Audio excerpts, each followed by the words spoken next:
Hey guys, what's going on today? Here it is Fat Matt, and I am finally back. It's been a little bit over a month, but I was just like, taking some time to live my life and just do whatever. But this whole quarantine and everything has been so insane, honestly, and life has just been pretty crazy. But I'm excited to be back on YouTube and back making videos. I'm going to be doing this list, and then hopefully Black Ops 1 maps worst to best, and then the entirety of Call of Duty Zombies maps ranked from worst to best, because I did BO4, 3, and 2 so far, and those videos have all done awesome, and I had a bunch of fun with them. And then I was going to do some experimental type stuff with like some music and movie stuff, but that's for the future. We'll see. But for now, we're going to be working on COD Zombies. The community is pretty much back. Like, this is exciting. I'm seeing people come out of the Wildwood, is that a word that people say? People are coming out of nowhere, posting zombies again and streaming, and it's actually just been pretty awesome. So, I'm just going to continue my grind. So without further ado, let's get into the top 5 Easter eggs of all time in Call of Duty Zombies. So coming in at number 5, I have Gorod Krovi. Now this one is probably very controversial, and personally I don't love this Easter egg, but I know a lot of the community does, and it's weird because it's just like a chore list, and the trophies and everything is just so annoying, and these challenges are really challenging. Like, they're actually difficult, and it kind of just makes this Easter egg that much more rewarding. This one is one of those Easter eggs where you do it and you're like, I did Gorod, finally. This boss fight's a pain in the ass, getting these trophies is annoying, escorting the Mangler and the fucking robot that flies around and only has one arm, like, that stuff is just so annoying. So once you get it done, it's like, I did the Gorod Easter egg, and it was worth it. So yeah, this Easter egg's at number 5. It doesn't have anything crazy. The return of, I always get them mixed up. Gersh. The return of Gersh and killing him, that's awful, but it's so cool that that's in the story.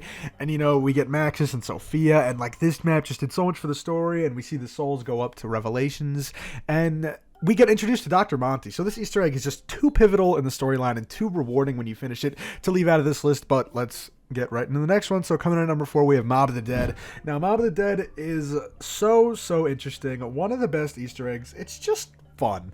Like, it's not difficult. Pretty much all you got to do is build and ride the plane 3 times and then do some other stuff with numbers and collecting headphones and whatnot. And at the end, there's 2 different endings. The cycle either ends or it continues, and it's up to the player. I love when it leaves it up to the player and there's an option, it just makes sense. Plus, Mob of the Dead is just such a good map. Plus, this was, I think, the first Easter egg in Black Ops 2 that was doable in, a co-op game where it's only 2 people. You don't need all 4, because in Die Rise you definitely need 4, and in Transit I'm pretty sure you need 4. But Mob is just one of those all-time great Easter eggs. It's just so fun to do, man. I don't know how to explain it. Like, it just hits different. Like, it's so cool. It's kind of easy, and building the plane is always fun. And this was really the introduction to Blundell's Ether universe, like Origins, and then, or actually no, Mob came before Origins. I'm stupid. This was pretty much Blundell's first map, introducing Ether, and I don't know, it kind of just worked, and this Easter egg was super basic and fun, and the characters were lovable. So yeah, this Easter egg is at number 4. Now, coming in at number 3, we have Origins. Now, I absolutely love this Easter egg, but it's a little lower, just because, I know the community has problems with it. It's actually really difficult. It's just a lot. It's really hard to do solo. With 4 people, it's more fun with the staffs, but like BO3 solo is just so difficult because you don't have the exploit where you can place the fire staff down on, I don't remember what step, but when you have to put all the staffs in each individual robot, it's so much easier on BO2 because you can just place the fire staff in the same one 4 times. But in BO3, it's just so much, and the mud is torture. But I'm always going to love Origins. I always like, used to speedrun this Easter egg and just play it and just have a ton of fun on it. But I understand the community reception of this map and Easter egg has been dropping recently. But Origins, it has the really cool like step list name from the BO1 campaign, like Rain Fire and stuff. And the overall quest is just crazy, and this was the first time we saw the Primus crew, and it was kind of the first boss fight. Like, I guess you could say that. It wasn't a real boss fight, but it was like a boss step almost. And now coming in at number 2, we have Ancient Evil. I just absolutely love this quest. It flows so nice. It's like Origins but easier, and Ancient Evil is just such a good map, man. Like, oh, this Easter egg is so underrated.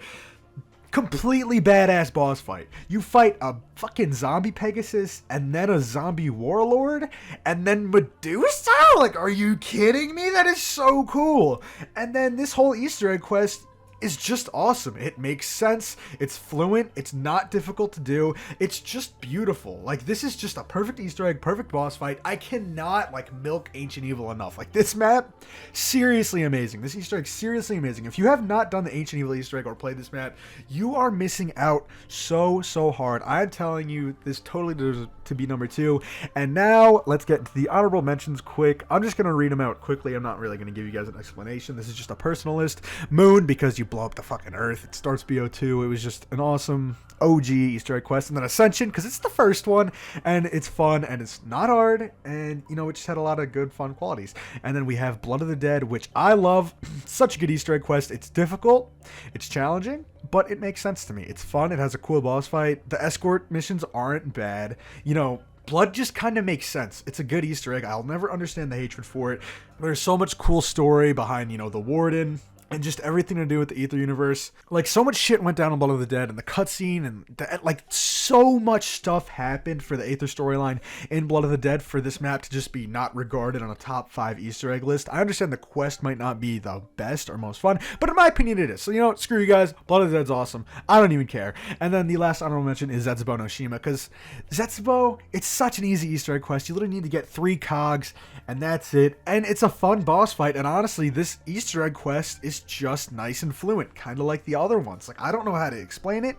I know my reasons are kind of shitty and they're all basic, but Zetsubo, you know, you got to collect the cogs, get the skull, upgrade the wonder weapon, and do all your challenges. That's pretty much it. And then it's all just cool stuff like using anywhere but here to go to like a secret place you can't access anywhere else. You got to fight the boss spider, get the tooth. Like, this one just goes through progressions and I really like it. I like the challenge of growing plants. Like, it's just cool. Like, you got to get fucking rainbow water and blue water, and you got to mix it, and hopefully that's the right one to give you the bullet, because you never really know at the end of the day. And now coming in at number 1, you all probably saw this coming. It's Stir Eyes and Draw. This Easter egg is just a masterpiece. It's not too difficult. It's not too easy. The boss fight is honestly really hard. Some of the steps are very difficult. But other than that, this Easter egg is just awesome. The cutscene is awesome. You know, you blow up the moon, so it's, you know, the opposite of what happens on Moon. And this was the first time we really got to collect, like, the character's souls. Like, this is when we saw Dempsey come down from the moon. You know, we had to steal him from the moon and then collect his soul and, you know, just put the mission in forward motion, if that makes sense. And like, we saw what Primus was really up to and what everyone's trying to do in the zombie storyline. And, you know, the bows go hand in hand, but you don't need to upgrade every bow to do the Easter egg. That is completely awesome. It is so nice for solo players. You upgrade one bow and you can just do the Easter egg without any problems. And it's cool because, you know, you're jumping back and forth in time. You get to see Dr. Groff. You know, you do some codes, some Simon Says, a little mini boss fight, a real boss fight. Calling Dempsey from the moon is just so badass. But that's pretty much it for today's video and list. Let me know what you guys think down below. Let me know what your top 5 Easter egg quest of all time is. Because, you know, I'll make like a ranking BO4 zombies map video. And you guys will be like, dude, all you talk about are the Easter eggs. Chill. So I'm just going to make an actual Easter egg video, so you guys can't get mad at me for bringing up Easter eggs, because that was the whole point of this video. But if you guys enjoyed, leave a like, drop a comment, subscribe. I'll see you guys in the next one. Peace.